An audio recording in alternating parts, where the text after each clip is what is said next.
gente. Primeiro eu gostaria de agradecer aí o convite do professor Alessandro, essa participação aí curta, nesse dia de hoje, que o tema, né, é destino. Então eu vou tentar falar um pouquinho para vocês de como a matemática pode entrar nessa questão desse tema, nessa discussão, né, nesse fórum aí. A primeira coisa que a gente pensa em destino, a gente pensa em questão de previsão, né, algo imprevisível que a gente não consegue agendar, uma coisa que está fora do nosso controle.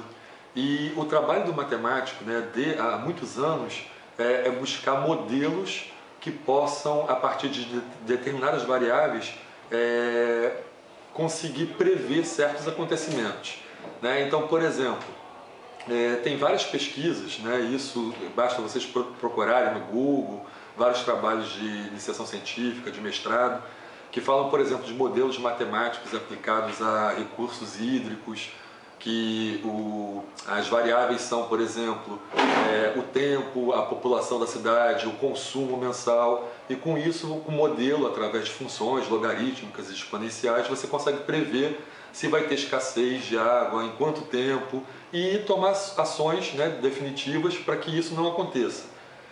Mas como o próprio tema, né, nos sugere destino, eu fiquei pensando o que eu poderia trazer para vocês de interessante, para que vocês pudessem pesquisar e até conhecer.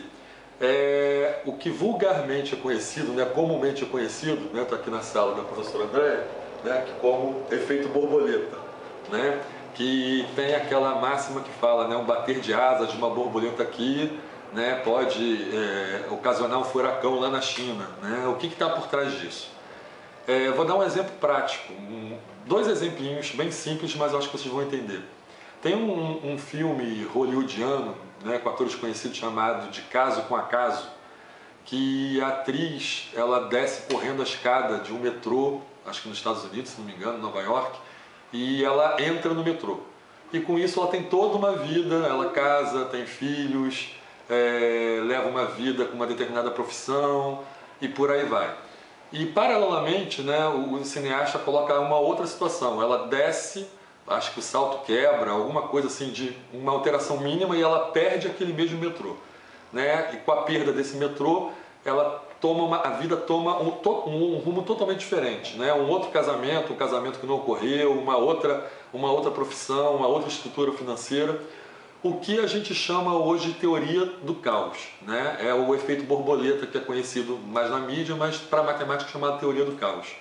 Essa teoria foi mais ou menos comprovada na década de 60 através da meteorologia, por incrível que pareça, né? Eles conseguiam, através de modelos matemáticos, prever as movimentações de massas de ar, né? E o que aconteceu? Esse meteorologista, se não me engano, o nome dele era Lorentz, ele alterou, fez arredondamentos, pequenos arredondamentos em dados numéricos, né? E percebeu que nesses pequenos arredondamentos essas massas, né, de ar se comportavam de maneira totalmente diferente, saindo do padrão que ele esperava, do que era previsível, né, se tornando imprevisível.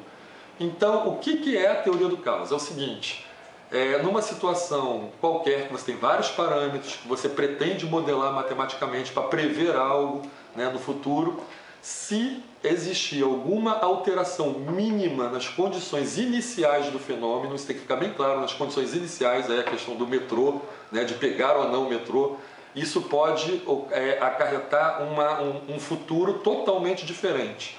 O que a gente está acostumado a lidar com o termo de caos, né, como se fosse uma catástrofe, não é necessariamente uma catástrofe. Pode ser que você, alterando uma condição inicial, você gere no futuro um futuro até muito mais promissor, né? Mas o caos aí significa imprevisível, tá? Então, o recado que eu deixo para vocês é o seguinte: a matemática tem contribuído e muito, existe na área de sistemas dinâmicos, principalmente na área de engenharia de sistemas, né, que são físicos junto com matemáticos, biólogos, né, e outros, né, cientistas que buscam vários parâmetros para controle de doença, de epidemia, entendeu? Através de modelos matemáticos. E outras coisas, graças a Deus, a gente não vai conseguir prever, senão matemática seria Deus, e aí a gente entraria numa grande contradição, né? A gente conseguiria saber até prever a data da nossa morte. Graças a Deus isso a gente não conseguiu ainda. E essa é a mensagem que eu deixo para vocês. que as fórmulas que vocês tanto decoram, né, que tanto aprendem, os modelos matemáticos que não precisam ser fórmulas, mas sim expressões que usam várias variáveis, elas estão aí para nos ajudar, né, para que a gente possa prever algo e trabalhar na prevenção, ou então no cuidado do que pode acontecer no futuro. Mas qualquer alteração ou qualquer descuido, isso pode gerar consequências totalmente diferentes daquelas que foram previstas inicialmente. Tá bom? Acho que um pouquinho de destino e matemática também faz bem. A gente acha que não tem nada a ver, mas é um assunto muito importante. Tá bom? Obrigado a todos, um grande beijo.